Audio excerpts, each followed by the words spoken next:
Monsieur le Président. Bonjour, monsieur. Je suis Brice Tachemopone. Je suis informaticien, architecte logiciel. D'accord.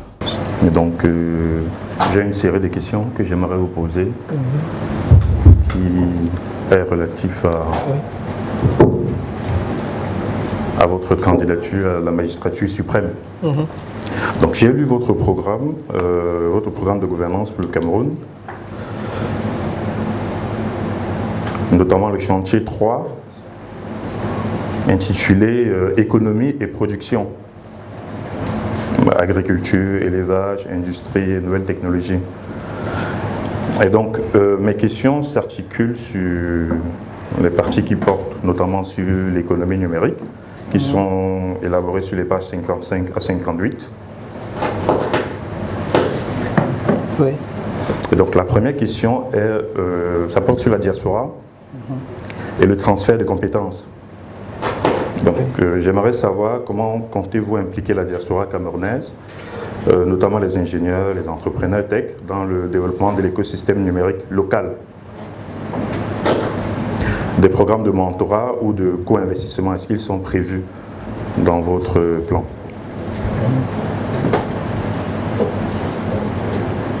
La deuxième question, qui porte sur l'infrastructure et l'écosystème technologique de votre plan. Vous mentionnez que votre projet envisage la création des pôles technologiques, comme la Silicon Mountain à Bria. Quelles mesures concrètes comptez-vous prendre pour doter ces hubs d'infrastructures de qualité, notamment l'accès à Internet au débit, dont on parlait tout à l'heure, des laboratoires, etc. Et comment les connecter aux réseaux internationaux. Ensuite, la troisième porte sur le capital risque et le financement. Vous évoquez dans votre plan des incitations fiscales pour les investisseurs, notamment les exonérations pour les entreprises qui investiront dans les fonds de capital risque. Comment garantirez-vous la transparence dans l'utilisation de ces fonds? Et comment mesurez-vous leur impact sur l'émergence des champions locaux? Bien, merci beaucoup pour ces questions très précises. Manifestement formulées par quelqu'un qui est du secteur. Comment entendons-nous intégrer le mentorat et est-ce qu'il y aura des co-investissements? Ça, c'est en fait les deux premières questions. Le mentorat ne peut pas être simplement public. Le mentorat, d'ailleurs, souvent vient du secteur privé. Mais nous avons dit que si l'État veut prendre toute sa place, ou en tout cas jouer tout son rôle dans l'impulsion du développement du secteur technologique, des entreprises technologiques, il faudra justement qu'ils s'y impliquent. Et une façon de s'y impliquer, lorsque vous mettez en place des financements publics, c'est de vous assurer, vous avez d'ailleurs dans une question après abordé cela, c'est de vous assurer que cet argent est utilisé à bon escient et atteigne son objectif. Moi, le mentorat, c'est d'abord le secteur privé. Et on peut encourager le secteur privé de 1000 façons d'organiser le mentorat. Parce que nous voulons... Le développement du Cameroun se fera avec le secteur privé. Fondamentalement, l'État est là pour encadrer. L'État, je n'invente pas le concept, il est dans l'espace public depuis des années. L'État camerounais de demain doit être un État stratège. Il est là pour concevoir les stratégies à la fois de développement, d'industrialisation et même de protection en termes de sécurité du pays. Mais ceux qui sont les acteurs qui tirent le développement, qui sont le moteur de développement, c'est le secteur privé. Pour moi, en tout cas pour nous, au MRC, d'où d'ailleurs notre philosophie, libéralisme social, il y a la liberté d'entreprise, liberté de créer. Le tout, c'est d'amener le secteur privé camerounais à ne plus être passif, à ne plus regarder ce qui se fait ailleurs, sans se dire qu'est-ce que nous-mêmes nous faisons. Parce que le secteur privé ne doit pas croire que son rôle se limite même seulement à la production. Le secteur privé doit se dire que son rôle consiste aussi à créer les conditions pour qu'il y ait perpétuation de l'activité privée. Et ça ne peut se faire qu'à travers la transmission. Si vous voulez avoir... comment est-ce que la dynamique du secteur privé crée la richesse? C'est parce qu'il y a tout le temps de nouvelles entreprises. Celles qui sont là grossissent, mais il faut qu'il y ait de nouvelles, que ce soit sur le plan technologique et autres. Et donc, ce sont les mentors qui sont passés par des étapes, qui ont eu certaines expériences, qui transmettent cela aux jeunes. Et le mentorat, pour ceux qui en douteraient, a l'avantage justement de permettre, si les jeunes sont assez attentifs, de tomber dans certains écueils dans lesquels les autres sont tombés. Premièrement. Deuxièmement, les mentors ont leur exercé. Et ils peuvent d'ailleurs, à partir du mentorat, eux-mêmes investir même dans ces entreprises. Ou conseiller que l'on investisse, parce que le mentor apporte, j'allais dire, un surcroît de crédit au projet ou à l'entreprise. Donc l'État va créer les conditions, même en suscitant, on peut imaginer que l'État vraiment encourage le GECAM ou je ne sais pas moi quel autre groupement d'entreprises d'en faire une activité sérieuse en son sein. De dire, nous devons au bout d'une année voir combien d'entreprises vous avez encadrées et les résultats et l'impact que ça donne. Donc, ce n'est pas une activité proprement de l'État, c'est une activité que l'État va accompagner. La deuxième chose, c'est est-ce qu'il y aura des co-investissements? À n'en point douter. Il ne peut pas, nous ne pouvons pas, merci de votre question sur ce point-là. Nous ne pouvons pas envisager le développement rapide, sérieux du Cameroun et surtout dans certains secteurs où l'on pense que nous sommes irrémédiablement condamnés à suivre les autres sans que l'État co-investisse avec les Camerounais dans certains secteurs. Je vais vous dire une chose. Quand on a créé la SNI, et c'est pour ça que ce pays est un pays de génie. Moi, je vois comment on crée la SNI dans les années 70. Personne ne sait encore ce que c'est que les fonds d'investissement. Personne ne sait encore ce que c'est que les bras de l'État pour investir dans le secteur privé. Le Cameroun l'a déjà. Et je vous rappelle, puisque vous êtes bien plus jeune que moi, que lorsqu'on crée ça, qu'est-ce que le président de la République de l'époque fait? Il prend un certain nombre de jeunes Camerounais diplômés des universités nationales qu'il envoie aux États-Unis pour faire les premiers MBA du Cameroun. Il les a envoyés pour venir donc à la SNI, à la Société nationale d'investissement, pour gérer la SNI. Et ça a donné le résultat que vous avez vu, le nombre d'entreprises qu'on avait créées pendant cette période. Avec justement, parce qu'il avait fait le constat selon lequel il y a beaucoup de secteurs dans lesquels le secteur privé national n'était pas encore mature pour pouvoir investir tout seul. Ou bien il y a des secteurs qui ont une rentabilité à long terme, que seul l'État peut porter suffisamment pendant une période. Et c'est pour cela que donc il y aura des co-investissements, c'est inéluctable. Si on veut vous pousser dans des domaines, et moi je les ai ici, je ne vais pas à l'esprit, mais je ne vais pas les dire ici nécessairement. Si on veut vous pousser dans des domaines stratégiques pour le pays, où l'on voit qu'il faut que dans une dizaine d'années nous soyons à un tel niveau, mais que le secteur privé par lui-même et à lui tout seul ne peut pas arriver à mettre cela en place, l'État va co-investir avec le secteur privé. Donc, co-investissement absolument. D'ailleurs, dans notre esprit, il est question de revoir justement cette merveilleuse organisation, société publique dont je viens de parler, de fond en comble, parce que il ne s'agit pas juste de faire des réaménagements administratifs, il s'agit là d'un outil, d'un instrument déterminant pour le développement du pays demain. Ensuite, vous avez posé la question de l'accès à Internet haut débit. Excellente question aussi, mais c'est vous, les ingénieurs, les techniciens, qui allez nous aider. Je ne comprends pas que nous soyons dans un monde où certains pays ont accès au haut débit et nous autres pas. Donc il y a un problème. Et s'il y a un problème, il faut le résoudre. Il faudra que vous, les ingénieurs, vous m'expliquiez quelles sont les conditions pour que le Cameroun ait accès à Internet haut débit de façon permanente. Je serais vaniteux si je vous faisais croire que je connais les solutions. Moi, je ne suis pas ingénieur. Donc, mais il faut que les ingénieurs camerounais, parce qu'on les consultera, nous donnent des explications là-dessus. Pour le faire, il faut telle chose. Et on va réunir ces conditions-là. Il n'y a aucune raison qu'on ne réunisse pas. Vous savez, vous voulez faire, par exemple, si vous voulez faire une plateforme financière de niveau international au Cameroun, il vous faut Internet à haut débit. Rien que ça. Mais pourquoi Maurice arrive à faire Internet à haut débit et devient une place financière? Maurice, une petite île, devient une place financière en Afrique, en Why Not Cameroun?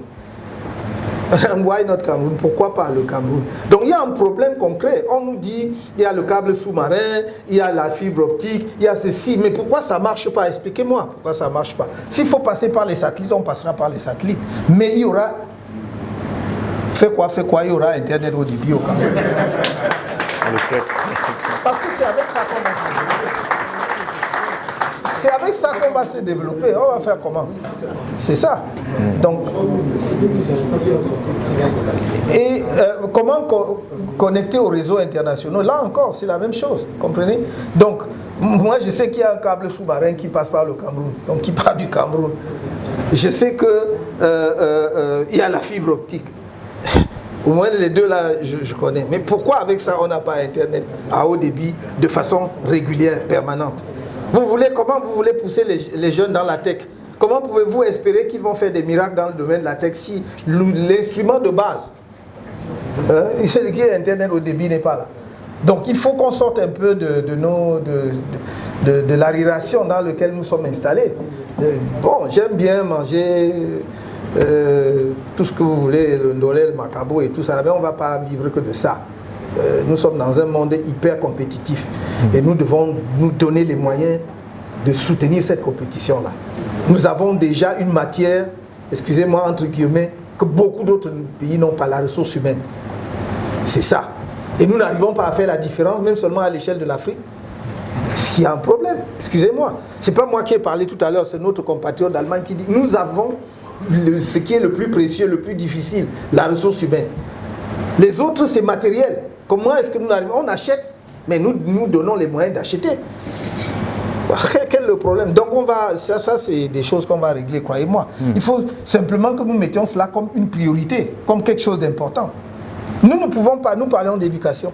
Nous voulons former notre jeunesse aux nouvelles technologies, aux technologies de l'information, de la communication et tout. Et nous n'avons pas de connexions à haut débit. Si vous voulez maintenant que tous les lycées du Cameroun, je ne parle même pas des universités, moi je suis au-delà des universités, que tous les lycées du Cameroun puissent avoir une vraie salle informatique, que les enfants très tôt se familiarisent à cela, il faut avoir justement les capacités. Ça va avec ça. Et je vous dis, nous on voit au-delà des lycées, c'est à partir de la maternelle. Je disais aux gens, le jeune chinois, il code à partir de 5 ans. Commence à dater le codage informatique à partir de 5 ans. Donc il faut que nous arrêtions de... Nous sommes dans un monde global. Ce n'est plus comme il y a 40 ans où quelque chose, on découvrait quelque chose peut-être aux États-Unis, ça mettait 15-20 ans pour arriver en Europe et ça mettait entre l'Europe et l'Afrique, ça mettait 30 ans. Donc non, il faut qu'on sorte de là.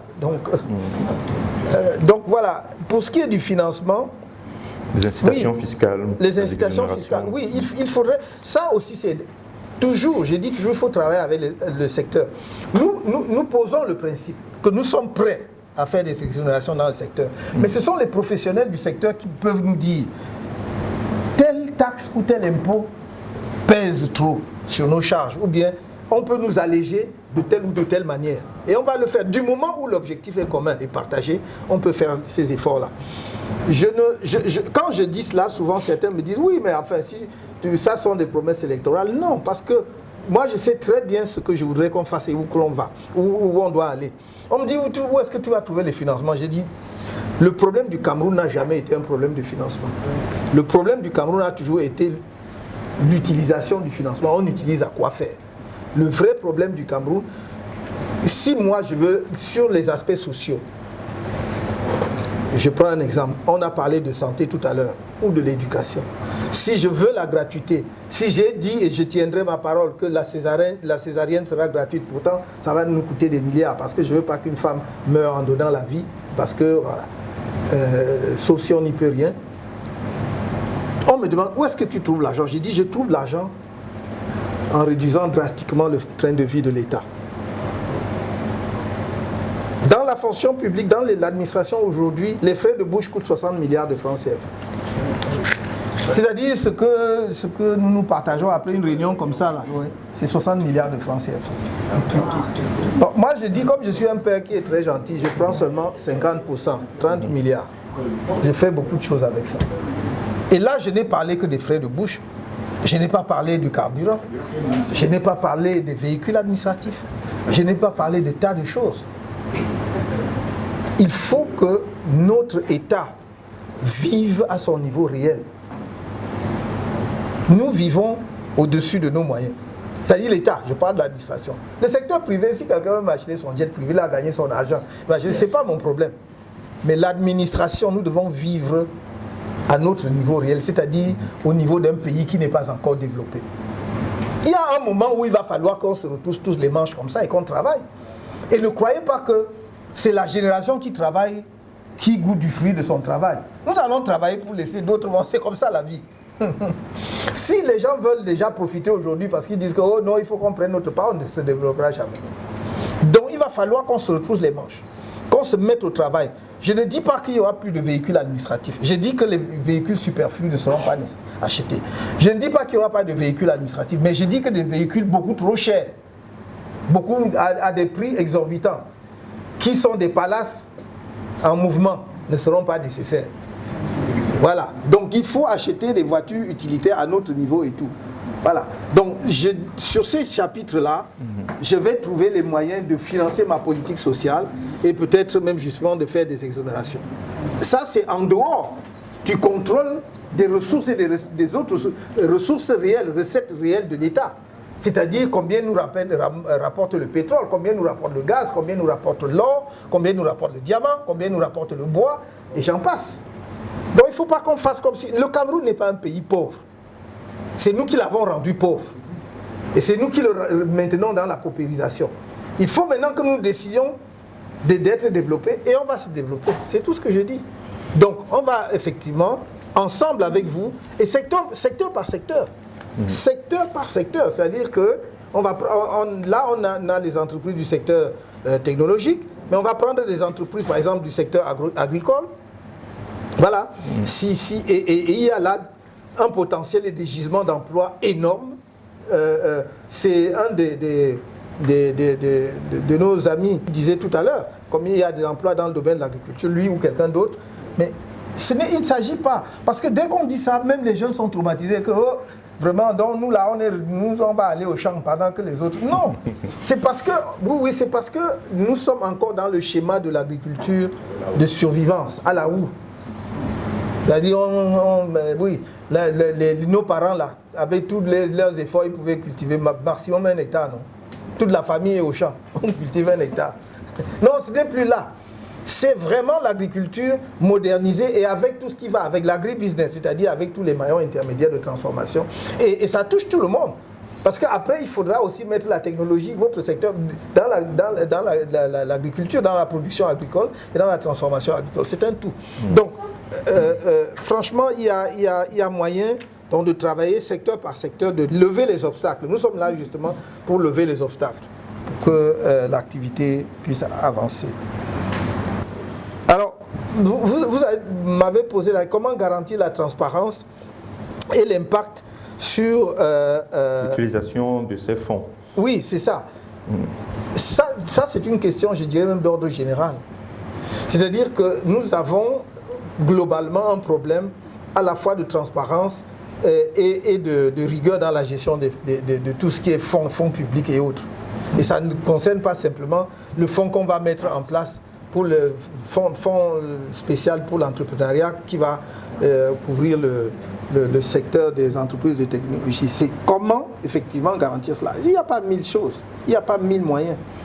Ce sont les contrôles, ce sont les audits réguliers. Vous voyez, notre pays est doté de toutes les institutions que vous pouvez imaginer sur Terre pour que les choses aillent bien. Sauf que malgré tout cela, ça ne va pas bien. Donc il faut interroger la pertinence de ces institutions et leur fonctionnement. J'ai dit quoi? Par exemple, pour l'État, nous avons le ministère chargé du contrôle supérieur de l'État. Tout un département ministériel. Nous avons la CONAC. Nous avons la Chambre des comptes. Et je ne sais même plus quoi. Nous avons tous. Pardon? La NIF. Oui, nous avons la NIF. Voilà, merci. Nous avons la NIF. Et tout cela, ça ne diminue pas la corruption.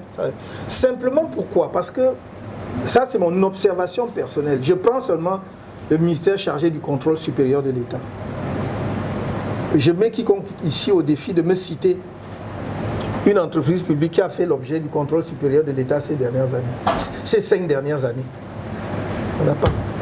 Un ministère qui a fait l'objet du contrôle supérieur de l'État. depuis 10 ans, depuis 20 ans. Qui peut me citer? Il n'y en a pas.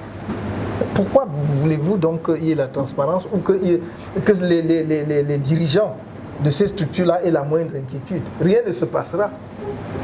Mais si vous faites le contrôle, et ça c'est valable pour toute chose, si les institutions de contrôle jouent pleinement et effectivement leur rôle, c'est-à-dire que chacun sait que sur 2 ans au moins, 3 ans maximum, il peut avoir un contrôle. Parce que, vous voyez, quand on nomme généralement un DG d'une entreprise publique, il en a pour... Bon, la situation actuelle est indescriptible, parce qu'il y a des gens qui sont là depuis plus de 30 ans. Mais mettons qu'il en a pour 10 ans. Oui. Si au bout de 3 ans, il a déjà un contrôle, il sait que, voilà, je dois me tenir à carreau parce que je peux avoir un autre contrôle à tout moment. Et quand vous faites le contrôle, tirez-en les conséquences entièrement. Tirez-en toutes les conséquences. Ça veut dire quoi? Ça veut dire que lorsque vous avez détourné les fonds publics, on ne doit pas faire le constat et dire qu'on vous a mis à Nobel ou à Kondengi. Comme vous m'avez entendu dire, les Africains, ils ne craignent pas la prison. Si le gars, il a déjà pris ses 5 ou 10 milliards, tu dis que Dieu va, il rit.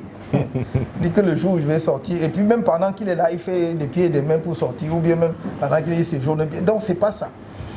Il faut que celui qui a détourné les fonds publics ne profite pas de ces fonds publics. Donc il faut frapper au porte-monnaie.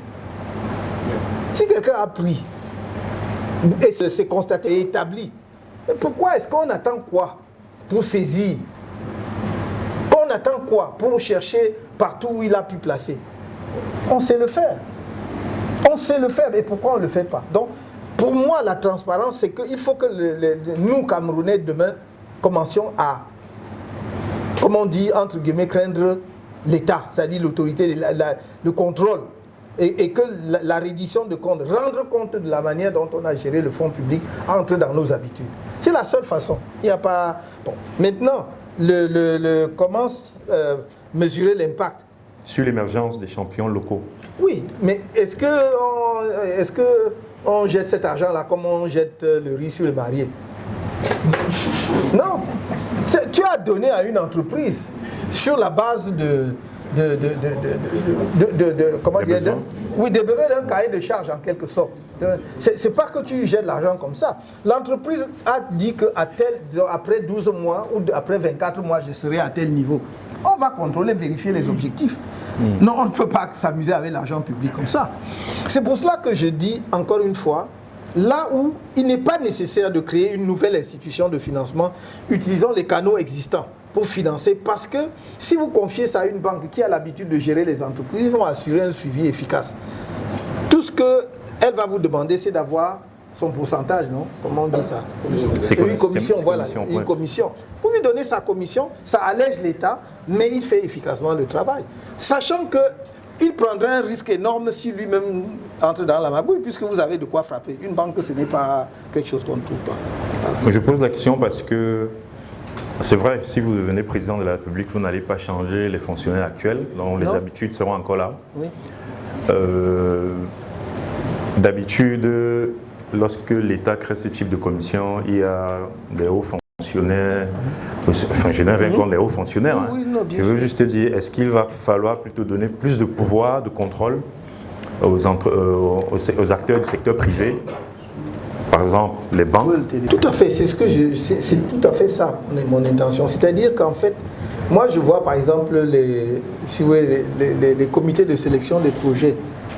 Si vous avez un panel de 7 personnes, il y aura maximum 2 personnes de l'administration. C'est juste pour que l'administration ait un regard là-dedans.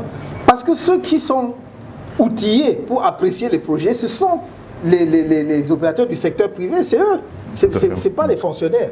Donc l'État est là, effectivement, pour avoir son regard, y compris aussi pour faire les rapports, pour faire les comptes rendus, pour dire qu'effectivement, on a débloqué tant, voici ce qui se passe. Sinon, en fait, même, j'y mettrai pas l'État. Mais il faut quand même que l'État ait une présence pour voir, puisqu'il y a des fonds publics, il faut rendre compte à la fin pour voir comment ça s'opère. Tout à fait. Voilà. Bon, je terminerai. Oui. Je ne pourrais pas oublier cette question. Là, il s'agit de la formation des talents numériques. Oui. Dans votre programme, vous parlez de renforcer les compétences en développement logiciel et en électronique. Comment comptez-vous réformer les programmes universitaires et professionnels pour aligner les compétences des jeunes sur les besoins du marché tech mondial? Je crois que c'est aussi l'une des préoccupations du GECAM dont vous avez fait allusion tout à l'heure. Tout à fait. Absolument. Je l'ai dit depuis 2018. Je dois ici d'ailleurs apporter une précision. Le programme que vous avez lu, c'est le programme de 2018. Tout à fait. Le programme 2025 n'est pas encore sorti. C'est pourquoi je vous rencontre. Je vous rencontre pour affiner le programme. C'est lorsque j'aurai bouclé mes rencontres avec les différents secteurs d'activité que effectivement on va finaliser le programme. Ça n'aurait pas de sens de venir vous voir alors que j'ai déjà un programme sur le sujet. À la limite, ce serait vous manquer du respect. Donc je voudrais que vous soyez presque les co-rédacteurs du programme ultime. Parce que c'est pour ça que je suis vraiment très attentif. Maintenant, pour répondre très précisément à votre question, pour moi c'est un enjeu. Et croyez-moi, mon ambition, comme homme public et comme quelqu'un qui veut assumer les fonctions les plus élevées dans le pays, c'est vraiment de mettre en orbite le pays, c'est-à-dire de le mettre en capacité d'affronter l'avenir.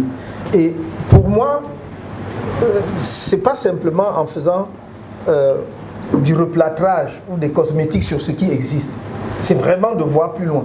Je vais vous dire, pour mettre en place ces structures-là, j'entends renforcer les universités existantes dans leurs facultés de sciences, dans leurs institutions et tout.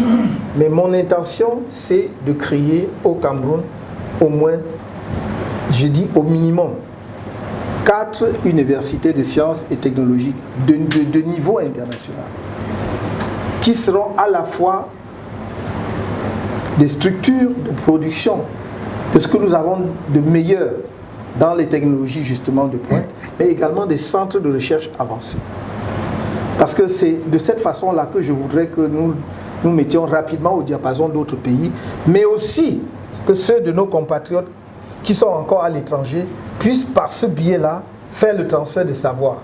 C'est-à-dire quoi? C'est-à-dire vous prenez un pays comme le Maroc par exemple, pour prendre un pays sur le continent. Moi j'ai vu le Maroc mettre en place la mutation dont nous commençons à voir les résultats aujourd'hui. Le Maroc aujourd'hui est dans le secteur de l'aéronautique.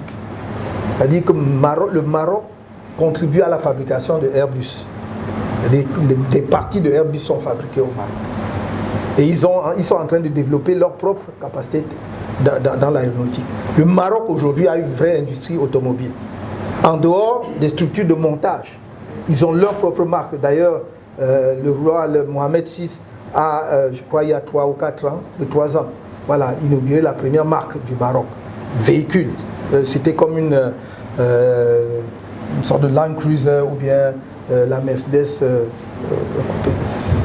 Mais pourquoi? Parce que pour ceux qui regardent, depuis 30 ans, ils ont préparé cela.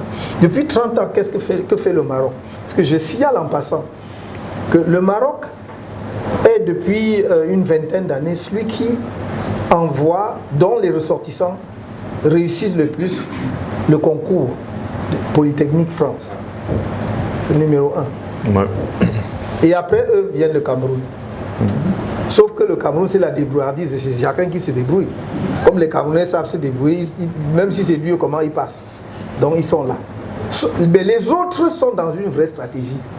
Sauf que les nôtres se débrouillent, mais ils n'entrent pas dans une stratégie.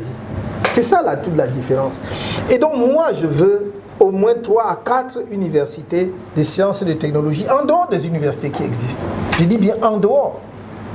Nous avons même déjà à l'esprit là où on voudrait les implanter.